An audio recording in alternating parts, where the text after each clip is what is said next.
வாழ்க வளமுடன், வாழ்க வையகம், குரு வாழ்க, குருவே துணை. யாமறிந்த மொழிகளிலே தமிழ் மொழி போல் இனிதாவது எங்கும் காணோம் என்றான் மகாகவி பாரதி. எங்கள் வாழ்வும் வளமும் மங்காத தமிழ் என்று சங்கே முழங்கு என்றான் பாரதிக்கு தாசன் என்று பக்குவமாய் பெயர் சூட்டிக்கொண்டு பாரதிர கவி பொழிந்த பல்கு தமிழ் சொல்மேகம் பாவேந்தன் பாரதிதாசன். இவ்வாறாக மூவேந்தரம் மடிவளர்ந்து முச்சங்கம் கண்ட முத்தமிழுக்கு என்னுடைய முத்தான முதல் வணக்கத்தை சமர்ப்பிக்கின்றேன். ஆயிரம் காலத்து ஆசை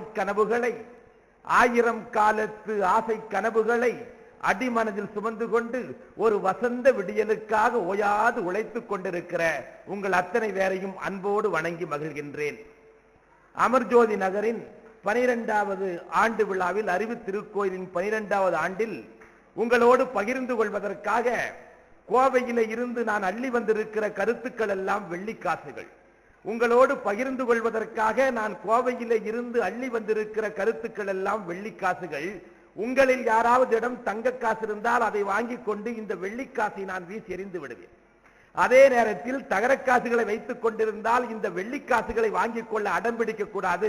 அப்படிங்கிற ஜென்டில்மேன் அக்ரிமெண்டில் என்னுடைய கருத்துக்களை உங்களோடு பகிர்ந்து கொள்ளலாம் என்று முன் வருகிறேன். வேதாத்திரியத்தினுடைய அடிப்பகுதியில் அருட்தந்தை அவர்கள் அருளிய கருத்துக்களின் அடிப்படையில் மனவளக்கலை மன்றத்தினுடைய சேவையின் அடிப்படையில் என்னுடைய கருத்துக்களை உங்களோடு பகிர்ந்து கொள்வதில் பெரிதும் மகிழ்ச்சி அடைகிறேன். நான் வாழ்க்கையை பார்க்கிறேன்.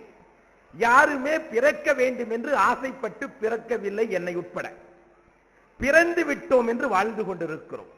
பிறந்து விட்டோம், மீண்டும் இந்த மண்ணில் வந்து பிறப்பெடுப்போம் என்பதில் ஒரு உறுதி இல்லை. பிறந்து விட்டோம் என்கின்ற காரணத்தால் பெயரளவில் வாழ்வதில் ஓர் பயனும் இல்லை. வாழ்க்கை எனும் சோலையிலே வசந்த மலர் பறிக்கணும், நாம் வாழ்ந்தோம் என்ற முத்திரையை வரலாற்றிலே பதிக்க வேண்டும் என்ற எண்ணத்தை உள்ளத்தில் விதைக்க வேண்டும். ஆக சிந்திக்க வேண்டும், உயர்வாக சிந்திக்க வேண்டும், உயர சிந்திக்க வேண்டும் என்ற 3 நிலைகளிலே நான் இந்த தலைப்பை நான் அணுகுகிறேன். மனிதன் வாழ்க்கைக்கு மனிதனுக்கும் மற்ற உயிரினங்களுக்கும் என்ன வித்தியாசம்? எல்லா உயிரினங்களும் பிறக்கும் பொழுதே வாழ கற்றுக்கொண்டு பிறந்து விடுகிறது, அல்லது வாழ்க்கைக்கு தேவையான திறமைகளோடு பிறந்து விடுகிறது. அன்பு கூர்ந்து கொஞ்சம் சிந்திச்சு பாருங்க. மீன் குஞ்சுகளுக்கெல்லாம் நீந்த தெரியவில்லை என்று சொல்லி ஒரு டைம் டேபிள்ல போட்டு 1 மணி நேரம் உப்பு தண்ணியில் நீந்துங்க, 1 மணி நேரம் நல்ல தண்ணியில் நீந்துங்க, சனி ஞாயிறு குளம் குட்டையில நீந்தி நீச்சலை கற்றுக்கொள்ளுங்கள் என்று யாராவது நீச்சலை கற்றுக் கொடுக்கிறார்களா? குயில் குஞ்சுகளுக்கு கூக தெரியவில்லை என்று சொல்லி பள்ளிக்கூடத்திலே கொண்டு போய் ஒரு டிப்ளமா இன் சிங்கிங் வாங்கி வந்து விடுங்கள், எந்த பள்ளிக்கூடத்தில் சேர்த்தலாம் என்று ஏதாவது யோசனை நடக்கிறதா? இதைத்தான் என்னுடைய ஒரு நூலிலே நான் குறிப்பிட்டேன்.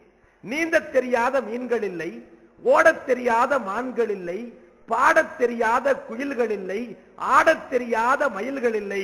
ஆனால் வாழத் தெரியாத மனிதர்கள் இருக்கிறார்கள், வாழத் தெரியாமலேயே இறந்து விடுகிறார்கள் என்று. இப்படி வாழத் தெரியாத மனிதர்களை எப்படி வாழ வைப்பது என்ற முறையை சொல்லிக் கொடுப்பதுதான் மனவளக்கலை. மனம் வளம் அடைய வேண்டும், அது கலையாக அடைய வேண்டும் என்று சொன்னேன். அண்ணன் அவர்கள் பேசுகிற போது, சுந்தரராஜன் அவர்கள் சொல்கிற போது கொலைவெறியை பற்றி குறிப்பிட்டார்கள். நான் கலைவெறியை பற்றி குறிப்பிடுகிறேன், மனவள கலைவெறியை பற்றி குறிப்பிடுகிறேன். கொலைவெறிக்கு இல்லாமல் மனவள கலை வெறியோடு இத்தனை பேர் கூடியிருக்கிறேன் என்று சொன்னால் இதை விட வேறு என்ன வேண்டும்? ஆகவே நாம் செய்கிற காரியம் நல்ல காரியமாக இருந்தால் ஆரம்பத்தில் கூட்டம் இருக்காது. ஒருவர் என்னிடம் கேட்டார், நான் ஒரு சமுதாய பணி செய்கிறேன், அது நல்ல செயலா கிட்ட செயலா என்று எப்படி கண்டுகொள்வது என்று கேட்டார். நாம் ஒரு நல்ல செயலை செய்கிறோம் என்று சொன்னால் ஆரம்பத்தில் கூட்டம் இருக்காது, 1-2 பேர் தான் இருப்பாங்க. அப்புறம் வந்து சுக்கு காப்பி எல்லாம் கொடுத்து வாங்க வாங்க வாங்க வாங்கன்னு கூப்பிட்டா அது 1000 ஆகி 10,000 ஆகி பல கோடியாக மாறும்.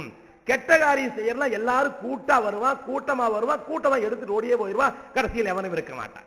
சுதந்திர போராட்டத்தை வாங்கி கொடுத்த தேசிய காங்கிரஸ் தொடங்குகிற பொழுது 52 பேர் தான் இருந்தார்கள். ஆக 10% மனிதர்கள் திணைத்தால் இந்த நாட்டை மாற்றிவிட முடியும். உலகம் அமைதியாக இருக்க வேண்டும் என்ற அருள் தந்தையினுடைய கனவை நனவாக்க உலகத்தில் இருக்கக்கூடிய 10% மக்கள் நினைத்தால் அது முடியும் என்பதுதான் எதிர்கால வரலாறுகள், கடந்த கால வரலாறுகள் சொல்லி இருக்கிறது. ஆகவே ஒரு சிந்தனை உருவாக்க வேண்டும், அது நல்ல சிந்தனையாக உருவாக்க வேண்டும். அது நமக்கான சிந்தனையாக இல்லாமல் உலகத்துக்கான சிந்தனையாக உருவாக்க வேண்டும். நம்முடைய வாழ்க்கை முறையும் நம்முடைய கல்வி முறையும் எங்கே போய்கொண்டிருக்கிறது ஒன்றை சிந்தித்து பார்க்க வேண்டும். சமீபத்தில் 7ஆம் வகுப்பு எழுதிய மாணவி எழுதிய கவிதையை ஒரு செய்தித்தாளிலே படித்தேன். அதை சிலரோடு பகிர்ந்து கொண்டும் இருக்கிறேன். என்ன கவிதை என்று கேட்டால், அப்பா சொன்னார் என்ஜினியர் ஆக சொல்லி.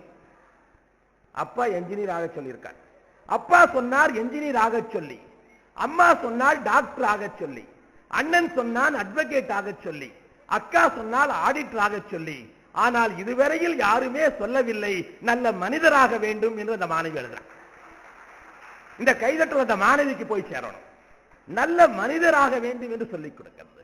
இந்த வேதாத்திரியத்தினுடைய அடிப்படை என்னன்னா, மனிதனை மனிதனாக மாற்றுகிற சிந்தனை, வேற ஒண்ணு இல்லை. மனிதனுக்கு மற்ற உயிரினங்களுக்கு ஒரு வேறுபாடு இருக்கிறது.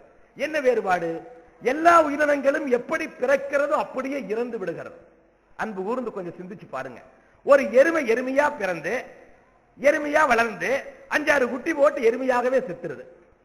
ஒரு நாய் நாயா பிறந்து நாயா வளர்ந்து ஊரெல்லாம் சுத்தி நாயாவே செத்துருது. எல்லா உயிரினங்களும் எப்படி பிறக்கிறதோ அப்படியே செத்து விடுகிறது. ஆனால் மனிதன் மட்டும் தான் பிறக்கும் பொழுது மனிதனாக பிறக்கிறார்.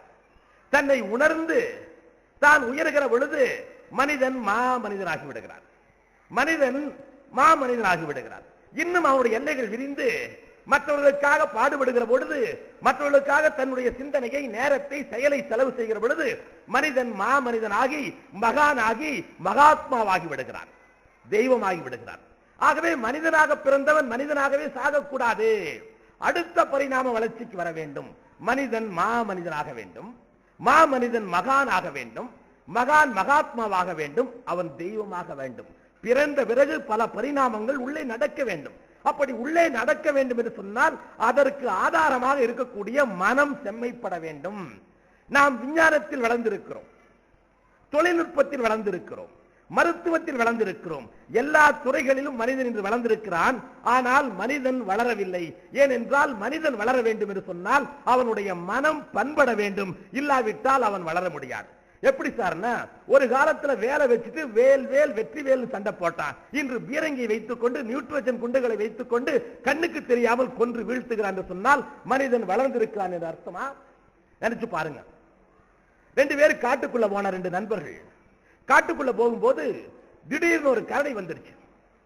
2 பேர் காட்டை சுத்தி பார்க்கலாம்னு போகிறார் 2 நண்பர்கள். போகிற போது ஒரு கரடி வந்து விட்டது. கரடி வந்ததும் ஒருவன் மரத்தின் மேலே ஏறி விட்டான், இன்னொருவன் அருகிலே இருந்த குகைக்குள் போய் பூந்து விட்டான். கரடி என்ன செய்தது தெரியுமா?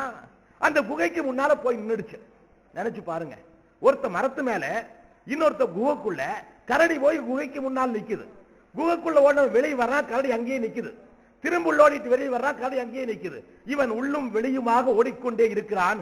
கரடி முன்னாலேயே நின்று கொண்டிருக்கிறது. இதை மரத்தின் மீது இருக்கிறவன் கவனித்தான். கவனித்து அவன் ஒரு குரல் கொடுத்தான். டேய் முட்டாளா இருக்கிற, எதுக்குடா உள்ளேயும் வெளியும் ஓடிட்டு இருக்கிற? பேசாம போய் குகைக்குள்ள அமைதியா இரு. கரடி வேற பக்கம் போனது உன்னை கூப்பிடுற, ஓடி வந்துரு அப்படின்னா. அவன் குகைக்குள்ள இருந்து கத்துனான், நீ தாண்ட அறிவு கட்டவன், ஏற்கனவே குகைக்குள்ள இன்னும் 2 கரடி இருக்குதுறானா. இப்படிதான் வாழ்க்கை பாருங்க. இதுதான் வெளியில் மட்டும் கரடி இல்லை, மனம் என்ற குகைக்குள் கரடி ஏகப்பட்டது இருக்கிறது. வீட்டிலும் கரடி, வீதியிலும் கரடி, நாட்டிலும் கரடி, உலகம் முழுக்க கரடிகளாக மனதிற்குள்ளும் கரடி இருக்கிற பொழுது ஒரு மனிதன் எப்படி மகிழ்ச்சியாக நிம்மதியாக வாழ முடியும்? ஒவ்வொரு நாளும் இந்த மனம் எத்தனை அடிகளை வாங்குகிறது, ஒவ்வொரு நாளும் இந்த மனம் எத்தனை துன்பத்திற்கு ஆளாகிறது. அந்த துன்பத்தில் இருந்து வெளியே வருகிற ஒரு மார்க்கம், உலகளாவிய மார்க்கம், கற்பதற்கும் நடைமுறைப்படுத்துவதற்கும் அடுத்தவர்களுக்கு எடுத்துச் செல்வதற்கும் ஒரு எளிய மார்க்கம் தான் இந்த வேதாத்திரியம் என்பதை யாராலும் மறுத்துவிட முடியாது. மதம் கிடையாது, இனம் கிடையாது, மொழி கிடையாது. எளிய முறையில் ஒரு உடற்பயிற்சியை பாருங்க. குழந்தையை அப்படியே செஞ்சு முன்னால் இருக்கிற நண்பர் சொன்னார், அண்ணன் அவர்கள் சொன்னார்கள், நம்முடைய கையை தோட தூக்கி நம்முடைய தோல் மேல போட முடியல, அது காலை தூக்கி எப்படி போடுதுங்க பாருன்னு சொன்னாரு. இது உடல் பயிற்சி கொண்டு வரணும். எப்படி சார் பயிற்சினா? சாதாரண மனிதனும் சாதனையாளனாக்குவதற்கு ஒரு எளிய வழி இருக்கிறது. சாதாரண மனிதனும் சாதனையாளனாக இருக்க ஒரு எளிய வழி இருக்கிறது. என்னன்னா, முயற்சியும் பயிற்சியும் தொடர்ச்சியாக இருந்தால் சாதாரண மனிதனும் சாதனையாளன் ஆகலாம். அவ்வளவுதான். முயற்சி பயிற்சி அது தொடர்ச்சியா இருக்கணும். முயற்சி பண்ணி பண்றோம், பயிற்சி எடுக்கிறோம், 10 நாள் வர்றோம், 20 நாள் வர்றோம், அப்புறம் போயிடும். வேற ஒன்றும் பிரயோஜனம் இல்லை. முயற்சி இருக்க வேண்டும், பயிற்சி எடுக்க வேண்டும், அது தொடர்ச்சியாக இருக்க வேண்டும். இருந்தால் வளர்ச்சி நிச்சயம். இந்த மனதை செம்மைப்படுத்துகிற மார்க்கத்தை தான் வேதாத்திரியம் சொல்லுகிறது. சிந்தனையை பற்றி தான் பேசுகிறது. மனிதனுடைய வாழ்க்கை எதன் அடிப்படையில் அமைகிறது? அவனுடைய சிந்தனையின் அடிப்படையில் அமைகிறது. ஏனென்றால் மனிதனுடைய வாழ்க்கையை மாற்றி அமைத்துக் கொள்ள முடியும்.